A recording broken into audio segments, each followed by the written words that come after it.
चलो बेटा, late us start बेटा विद द नेक्स्ट एमसीक्यूज जो असाइनमेंट मैंने भेजी थी। क्वेश्चन नंबर 18 तक हमने डिस्कस कर लिया था। Let us start with question number 19 from the straight line. Okay बेटा, मेरे पास जो है क्वेश्चन नंबर 19 क्वेश्चन में what is written if a straight line, मेरे पास जो है x over a plus y over b equals to 1 passes through the point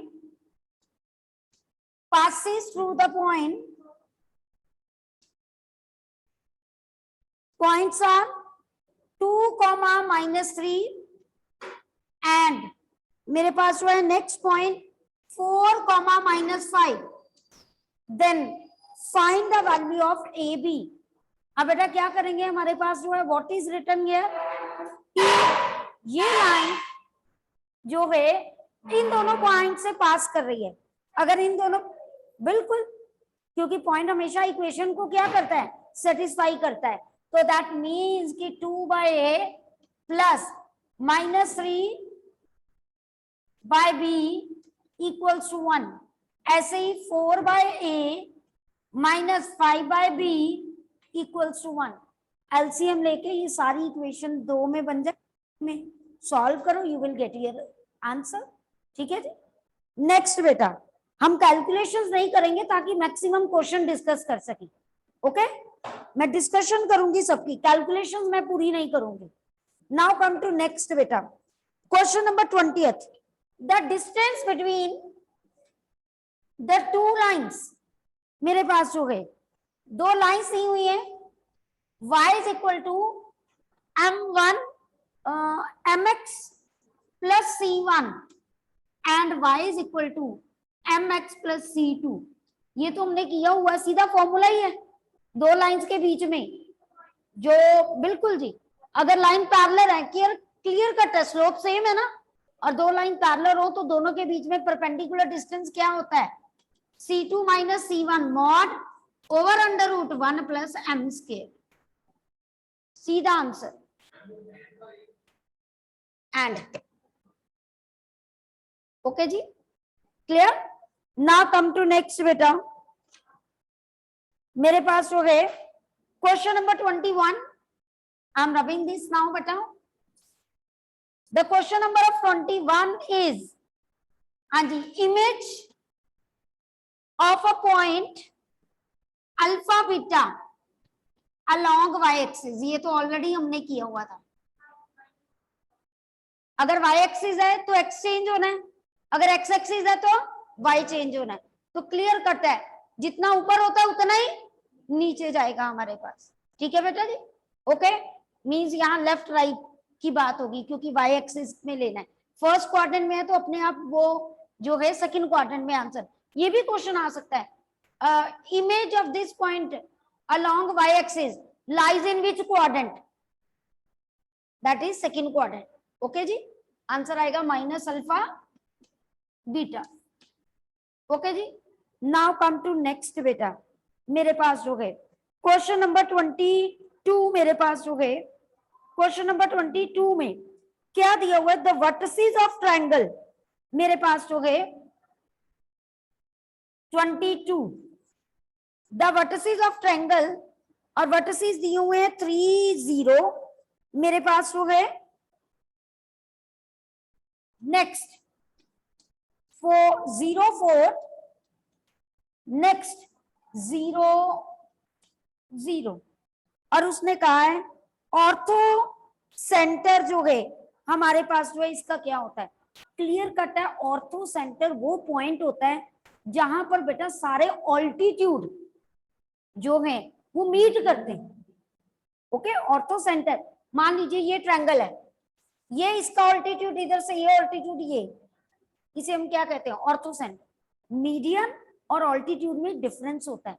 median vertex के ऑपोजिट लाइन जो साइड होती है उसके मिड पॉइंट पे ज्वाइन होता है, जबकि ऑल्टीट्यूड परपेंडिकुलर होता है ऑपोजिट साइड पे। ठीक है, जिस भी वर्टेक्स से हम ऑल्टीट्यूड ड्रॉ करें।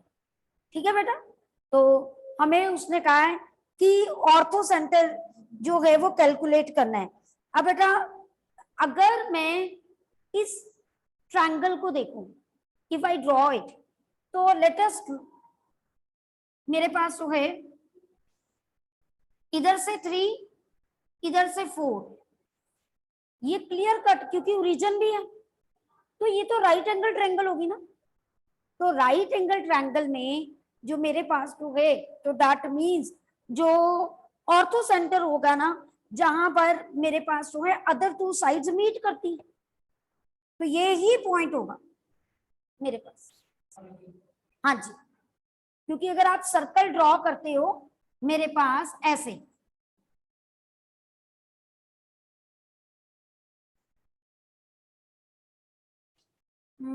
जस्ट वेट, एक सेकेंड। हाँ जी, देखो बेटा ये ओरिजिन कैसे उसका ऑर्थो सेंटर हुआ। अगर मैं इस साइड के ऑपोजिट वर्टेक्स, देखो ये यहां से परपेंडिकुलर ड्रॉ करना, तो वो यही होगा। फिर इसके, इससे हो गया, अब इसके ऑपोजिट वर्टेक्स है, यहां से ऑल्टीट्यूड ड्रॉ करूंगा, ये हो गया। दोनों कहां मिल रहे हैं, यहीं पे मिल रहे हैं। यहां से जो है ऑब्वियस है, कोई भी मैं अगर तीसरे पे ड्रॉ करूंगी, ड्रॉ तो वो यहीं से होगा ना, जहां दो मीट करके वहां तीसरा भी मीट करेगा ही करेगा, क्योंकि मैंने आपको यही कहा था ना, किसी भी ऑपोजिट वर्टेक्स से।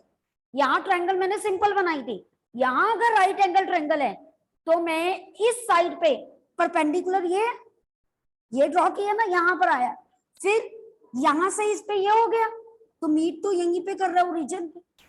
जहां दो मीट करेंगे तीसरा अपने आप मीट करेगा ही करेगा। तो राइट एंगल ट्रायंगल में जो ऑर्थो सेंटर होता है वो एक वर्टेक्स होता है, हमने ये, और ये वर्टेक्स क्लियर कट ओरिजिन दिया था, तो ऑर्थो सेंटर इज 0 0। ओके जी, क्लियर। सेंट्रॉइड में फर्क होता है बेटा, centroid is a point where all median meets, where all median meets. यहां मीडियन की बात नहीं हो रही। अगर आप यहाँ मीडियन ड्रॉ करोगे, इसका मिड पॉइंट तो यहाँ का ही होगा, वो राइट एंगल ट्रायंगल है, ये जो मर्जी है, ये 90 डिग्री तो नहीं ना बना रहा, बट यहाँ 90 बनाने के लिए मुझे इसको, यही वाली लाइन होगी ना, इस लाइन पे परपेंडिकुलर। तो ऑर्थो सेंटर और सेंट्रॉइड सेम हो ये जरूरी नहीं है। हाँ बिल्कुल, इक्विलेटरल ट्रायंगल में दोनों सेम होते हैं। ठीक है जी, क्लियर। चलू आगे बेटा, चलिए बेटा, नाउ कम टू नेक्स्ट बेटा, क्वेश्चन नंबर जो है 23rd, let us do question number 23rd बेटा। 23rd में उसने कहा है slope of any line parallel to X axis, लो जी, slope of any line parallel to X axis. X axis की स्लोप क्या होती है, 0, क्योंकि एक्स एक्सिस के साथ जो है कोई भी लाइन अगर वो उसके पैरेलल है कितना एंगल बनाती है, 0, है ना। तो that means tan 0 0, slope of X axis is 0, slope of Y axis is infinite, not defined आप कहते हो, क्योंकि tan 90 नॉट डिफाइंड। ठीक है जी, तो that means any line parallel to X axis उसकी स्लोप क्या होगी, 0। एंड एनी लाइन जो है, नेक्स्ट क्वेश्चन जो है हमारे पास 24th, the length of the perpendicular from the origin to the line.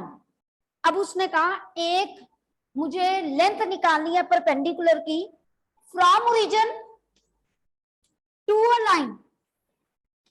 अब ये लाइन कितनी दी हुई है, that is x cos alpha plus y sin alpha equals to k। अब फिर वही एक पॉइंट से एक लाइन पे परपेंडिकुलर डिस्टेंस कैसे निकालते हैं, पॉइंट पुट करते हैं, मॉड लेते हैं, और नीचे under root of coefficient of x का square plus coefficient of y का स्क्वायर। लेट अस सी, ये minus K under root cos square alpha plus sine square alpha, answer कितना आएगा, मॉड के। के पॉजिटिव भी हो सकता है, के नेगेटिव भी हो सकता है, डिस्टेंस है, it is always positive, so mod के आंसर होगा। अगर कहीं के दिया है आप उसको एक्सेप्ट नहीं करो।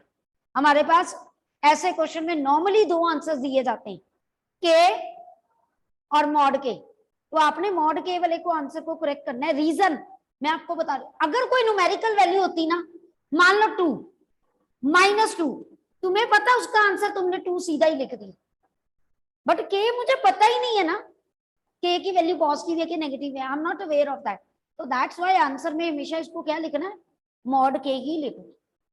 ओके जी, क्लियर? चलिए बेटा, बेटा आप मेरी बात नहीं समझ रहे, के की वैल्यू मुझे पता ही नहीं है पुत्र। अगर मैं यहां लिख रही हूं मॉड के, I am not aware of this thing कि के -2 है कि 2 है। आप कह रहे हो कि अगर के एज इट इज लिख दूं मैं, तो ये गलत हो जाएगा। मान लो के की वैल्यू -2 है, आप तो उसको -2 ही लिख रहे हो। That's why I am saying, numerical value दी होती तो तुम सीधा डायरेक्ट आंसर पॉजिटिव लिख दोगे, बट के मुझे पता ही नहीं है ना, तो how you are able to write as K? समझ आ गई बात? इसीलिए मैं कह रही हूँ जब भी अननोन क्वांटिटी हो तो उसको एज इट इज मॉड की फॉर्म में साथ में लिखो, ठीक है? Clear? Now come to next बेटा, क्वेश्चन नंबर 25।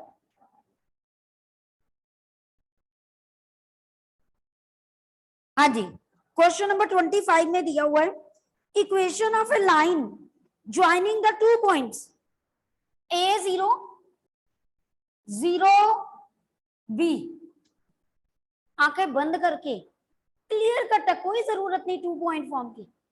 जब ज्वाइनिंग थ्रू 2 पॉइंट है मतलब ये इंटरसेप्ट फॉर्म नहीं दिया, तो चुपचाप लिखो ना, x/a प्लस y/b equal to 1। 2 point form लगाने की भी जरूरत नहीं, उससे भी लगाओगे आंसर यही आएगा, ठीक है बेटा? Clear? Now come to next बेटा, मेरे पास जो है question number 26, the equation of a line passing through the point 1 2, मेरे पास हो गए 1 2 and parallel to the line this.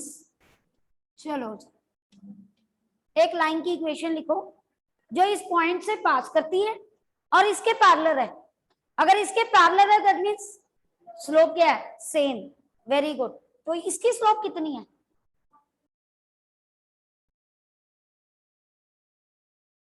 Simple सीधी सी बात है 3। अरे ये y is equal to mx plus C की फॉर्म में नहीं दिया, क्यों इतना टेंशन लेते हो? जनरलाइज करो ना उसको, किस फॉर्म में दिया है, तो m की वैल्यू 3 होगी। अगर ऐसे नहीं भी करना, इसको स्टैंडर्ड फॉर्म में लिखो 3x माइनस वाई -1 इक्वल्स में minus coefficient of x over y, तब भी आंसर 3 आया। बट उससे एक बच्चा पहले स्टैंडर्ड फॉर्म में लिखेगा फिर स्लोप निकालेगा, एक बच्चे ने सीधा ही कर दिया, टेंशन खत्म नहीं होगी। बात समझ आई बेटा? स्पीड इंक्रीज होगी ना उससे हमारी। तो अब m पता है, पॉइंट पता है, y minus y1 is equal to slope into x minus मेरे पास x1। Solve it and get your answer. Okay जी, क्लियर? चलिए बेटा, नाउ कम टू नेक्स्ट बेटा, मेरे पास हो गए क्वेश्चन नंबर जो गए now it is question number 27। First specific a straight line how many जो है geometrical parameters should be there. अब जियोमेट्रिकल पैरामीटर्स जिनको हम कांस्टेंट कहते हैं, ए बी सी कहते हैं ना, एम लेते हैं, ले रहे हैं कि नहीं ले रहे, तो वो कहते हैं कि एक स्ट्रेट लाइन के लिए कितने जियोमेट्रिक पैरामीटर्स चाहिए? मिनिमम 2 चाहिए ना। अगर आप देखो, अगर हम देखें तो y is equal to M X plus C, एक m है एक c है। अगर 2 पॉइंट फॉर्म लें तो 2 पॉइंट चाहिए, पॉइंट स्लोप फॉर्म लें एक पॉइंट चाहिए एक स्लोप चाहिए, जो मर्जी टाइप ले लो। इंटरसेप्ट फॉर्म चाहिए तो 2 इंटरसेप्ट चाहिए, नॉर्मल फॉर्म चाहिए तो थीटा चाहिए एंगल और परपेंडिकुलर डिस्टेंस चाहिए ओरिजिन से। हर जगह कितनी चीजें चाहिए? 2 ही चाहिए, तो आंसर इज 2। ओके, हाँ जी, ठीक है जी। हाँ जी, नेक्स्ट बेटा मेरे पास जो है क्वेश्चन नंबर 28।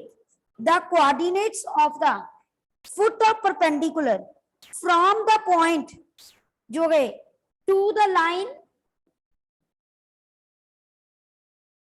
मेरे पास है, दैट इज 0.2, 3 और लाइन जो है y is equal to 3x + 4। हाँ जी, फुट ऑफ परपेंडिकुलर कैलकुलेट करनी है हमने। हाँ जी बेटा, मैंने उस दिन भी बताया था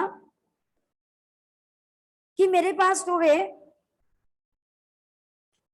अगर ये पॉइंट है, ये लाइन है, फुट ऑफ परपेंडिकुलर मतलब ये कैलकुलेट करना, यही कैलकुलेट करना मैंने आगे भी बताया हुआ है। मान लीजिए मैंने इसको x, y मान लिया या a, b मान लिया।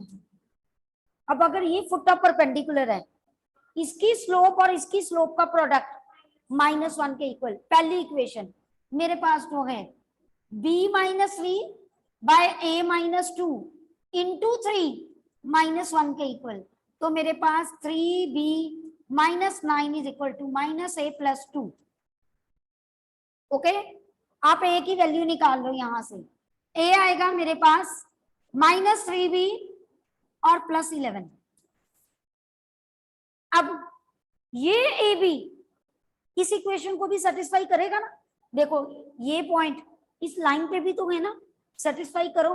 तो b is equal to 3a + 4, a की वैल्यू पुट कर दो मेरे पास -3b + 11।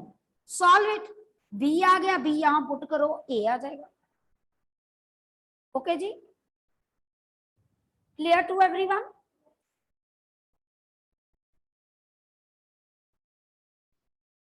Now come to question number जो है 29। हाँ जी, क्वेश्चन नंबर 29 मेरे पास है, कर दूं बेटा राम? देन जल्दी जल्दी करा करो बेटा, तब तक क्वेश्चन 29 पढ़ती हूँ। The point equi distance from the 3 lines. उसने कहा कि एक पॉइंट है जो इक्वी डिस्टेंस है इन सारी लाइन्स पे। तो मेरे पास जो है, पहले मैं इक्वेशन लिखती हूँ तीनों लाइन्स का। 4x + 3y + 10 = 0, 5x - 12y + 26 = 0, 7x + 24y - 50 = 0। हमें ऐसा पॉइंट बताना है जो कि इन तीनों लाइंस के इक्वी डिस्टेंस है। चलो पार्टिसिपेट किया करो, कोई तो हैंड रेज करके बताया करो कि ma'am we can do it by this method. सोचो जरा, स्लोप इक्वेट करने से क्या होगा? We need to calculate a point which is equidistance from the 3 points. Distance formula लगाओ, क्या उससे बड़ा नहीं होगा? हाँ जी बोलो, जल्दी बोलो जल्दी। इसके लिए एक शॉर्टकट तरीका बताऊं। अगर मैं इन तीनों इक्वेशंस को, है ना, मैं नॉर्मल फॉर्म में लिख दूं और देखूं ओरिजिन से डिस्टेंस कितना है।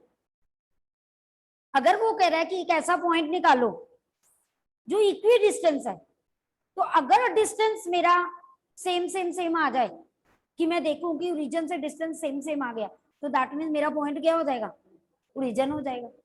उससे मेरी कैलकुलेशन एक तो काम ये हो सकता है। बेटा ऑप्शन दी हुई है ना हमारे पास, तो हम वहां से आइडेंटिफाई कर सकते थे थोड़ा सा, क्योंकि अदरवाइज तुम डिस्टेंस फॉर्मूला लगाओगे ना तो इट इज टू लेंथी।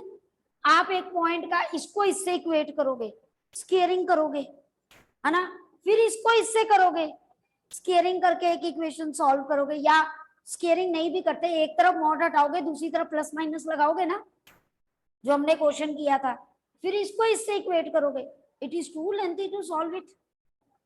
तो ऐसे क्वेश्चन में हमें यही कॉन्सेप्ट ऐसे देखना पड़ता है। एक तो ये काम है, एक ये काम है हम इन सेंटर निकालना।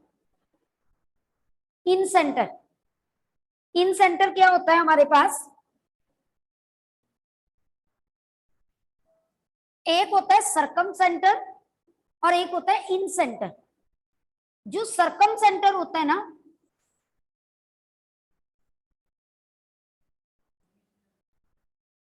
सरकम सेंटर बाहर में होता है, इसमें लाइंस का बाइसेक्टर होता है, लाइन साइड्स मतलब। लेकिन इन सेंटर नहीं, एक ट्रायंगल ऐसे, ओ बाहर बना दिया मैंने, अंदर, तो ये एक पॉइंट होगा, ऑब्वियस है, जिसका डिस्टेंस तीनों से रेडियस के इक्वल ना, तो वो अपने आप सेम ही होगा ना। तो या तो हम इन सेंटर का फॉर्मूला लगा दें, इन सेंटर का फॉर्मूला भी हमें लेंथी लगेगा।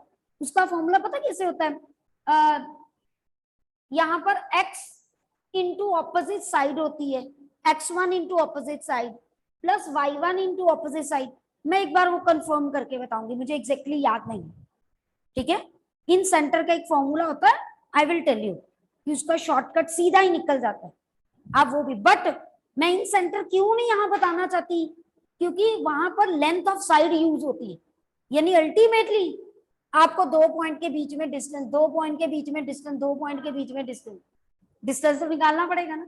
नो डाउट इजी है डिस्टेंस निकालना, बट लेंथी तो होगा।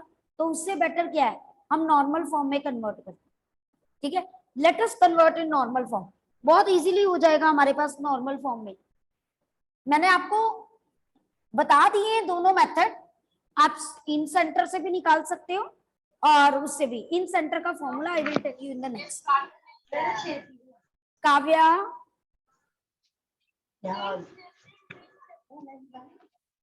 हाँ जी बेटा बोलिए। दिव्यांशी, यस बेटा।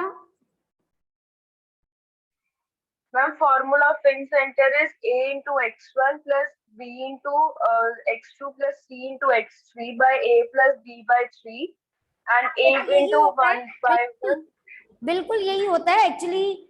मेरे को 3D वाला याद था, क्योंकि +2 में जाके आप 3 डिमेंशनल वाला करोगे, तो वो मेरे दिमाग में है, क्योंकि +2 में यूज करवाते हैं। वैसे हम 10th में बच्चों को बताते हैं, तो a x1 plus b y1 x2 plus c x3 over a plus b plus c, और दूसरा होता है a y1 plus b y2 plus c जो गए y3 over a plus b plus c। लो जी, याद आ गया मुझे, ठीक है। वेयर ए बी सी क्या है, लेंथ ऑफ मेरे पास जो है साइड्स। अगर मेरे पास ये ट्रायंगल है ना, x1 y1 x2 y2 x3 y3, x1 के ऑपोजिट ये लेंथ a होगी, ये कंपल्सरी है। x2 के ऑपोजिट b होगी, x3 के ऑपोजिट c होगी। तो अपने आप अगर आप x1 ले रहे हो तो length of the opposite side, x2 ले रहे हो length of the opposite side, x3 ले रहे हो तो length of the opposite side. Okay बेटा, क्लियर, ठीक है जी।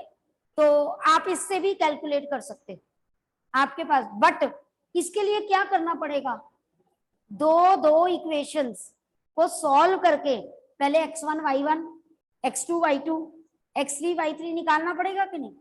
मैं आपको पहले ही कह रही थी, फिर डिस्टेंस लेंथी उससे बहुत हो जाता है, तो बेटर मैंने कौन सा बोला आपको, normal form. Late us do it while normal form, ठीक है जी। मेरे माइंड से स्किप कर गया था फॉर्मूला बिल्कुल। हाँ जी, नॉर्मल फॉर्म में क्या होता है, कांस्टेंट टर्म को पॉजिटिव बनाते। हाँ जी, तो कांस्टेंट टर्म को पॉजिटिव बनाने के लिए मेरे पास सबसे पहले जो है 10 -4x -3y। ओके जी, क्या करते हैं, कोफिशिएंट ऑफ x के square plus coefficient of y के स्क्वायर के साथ डिवाइड करते हैं। तो किससे डिवाइड करेंगे, 16 + 9 25, 5 से।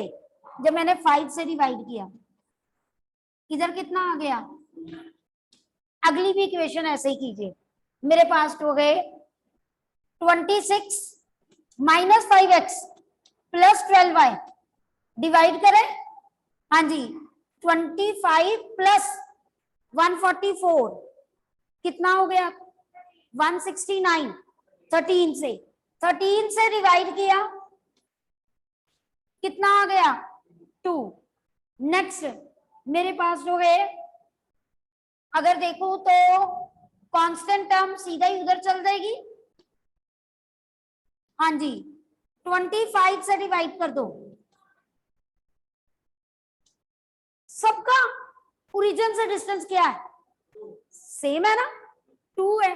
तो दैट मीन 100% जो है वो पॉइंट कौन सा हो गया, ओरिजिन ही हो गए, क्योंकि ये तीनों लाइंस का ओरिजिन से नॉर्मल फॉर्म में किया, नॉर्मल फॉर्म में बताता ही वो ओरिजिन से डिस्टेंस है ना, परपेंडिकुलर डिस्टेंस। तो that mean 100% origin is the point जहां से ये तीनों लाइनें के, फिर नहीं हम ये मेथड लगा सकते। तो बेटा हम यहाँ पर माइनस तो लगाते ही नहीं ना, क्योंकि नॉर्मल फॉर्म में पहला ही काम हम क्या करते हैं, कांस्टेंट को पॉजिटिव बनाना, तो हो ही नहीं सकता डिफरेंस है, वो नेगेटिव इधर एडजस्ट कर देंगे हम। समझ आ गई बात बेटा, क्लियर। अब ऐसे क्वेश्चन को मार्क कर लिया करो, क्योंकि ये क्वेश्चन अलग है, बाकी स्लोप वाला, पॉइंट वाला, ऑल दीज आर सेम, तो हमें कोई टेंशन ही नहीं होनी चाहिए। ठीक है बेटा, clear. Now come to next बेटा क्वेश्चन। अब क्वेश्चन है, हाँ जी, 30th क्वेश्चन सिंपल है। Now I am doing 31st question, जो बिल्कुल इजी है, बार बार आ रहे हैं, मैं अब वो छोड़ती जाऊंगी ताकि हम मैक्सिमम क्वेश्चन कवर कर सकें। क्वेश्चन नंबर 31 नाउ,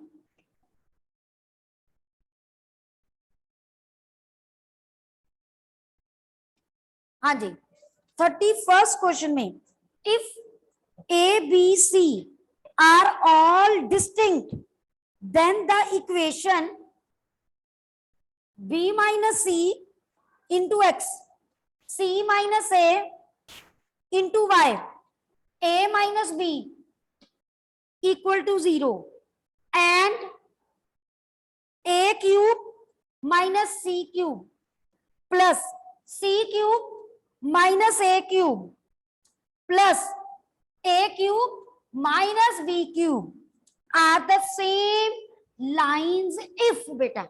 अब मुझे उसने क्या कहा है, अब खुद सोचिए जरा, बार बार उसने कहा है कि अगर एबीसी डिस्टिंक्ट है और ये दोनों लाइंस स्ट्रेट लाइन को कब रिप्रेजेंट करेंगे, जल्दी बताइए फटाफट।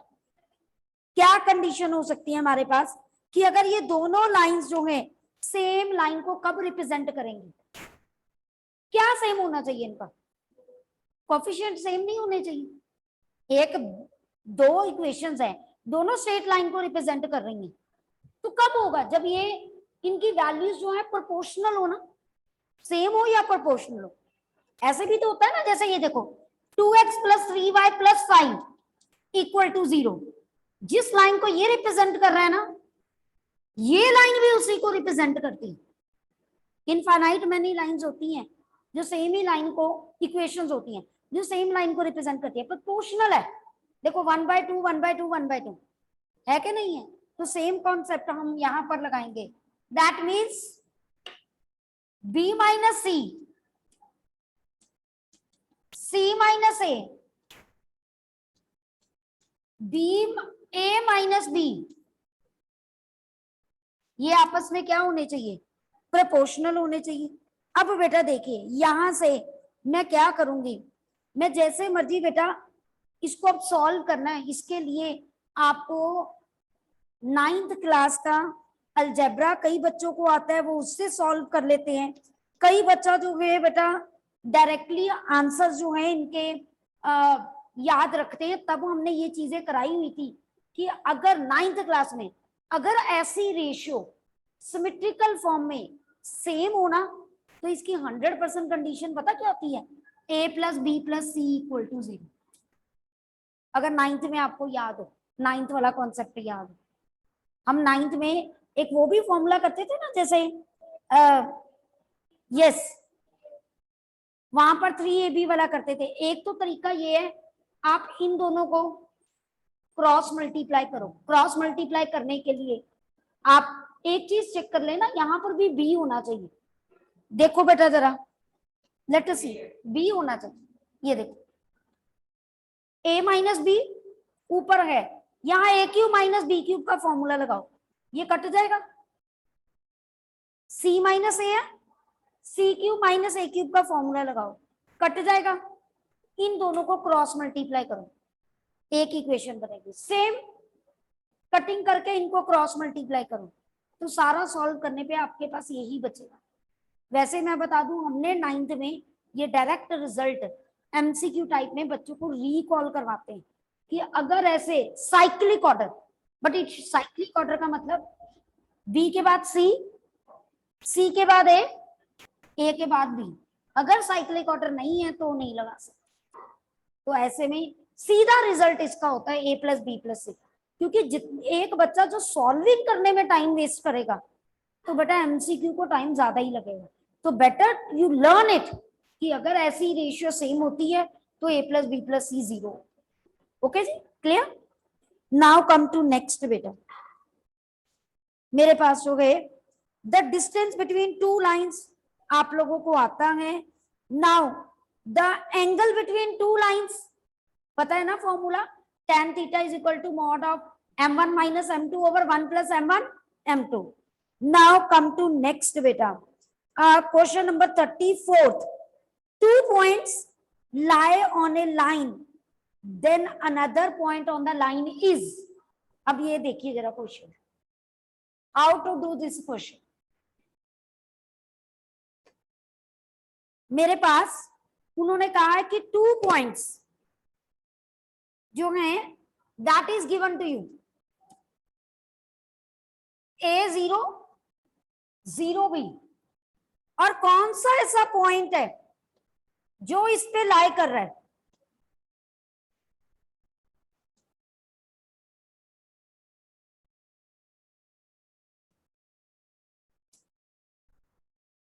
टू पॉइंट फॉर्म की क्या जरूरत है, इंटरसेप्ट फॉर्म नहीं लग सकती। सुबह भी बताया मैंने स्टार्टिंग में, है ना, x over a y over b equals to 1। अब देखिए मैं पुट करके देखू, 3a पुट करूं, a कट जाना, -2 भी पुट करूं, b भी कट जाना, 3 - 2 1 आएगा, पहला ही 2 आ गया। ठीक है क्या नहीं, क्लियर। दिस कंप्लीट्स बेटा। Try to solve now all the questions. Any problem now you can ask me on Monday, otherwise I will move toward now next chapter. ये नाउ हम एक ही चैप्टर करते जाएं, ठीक है ना।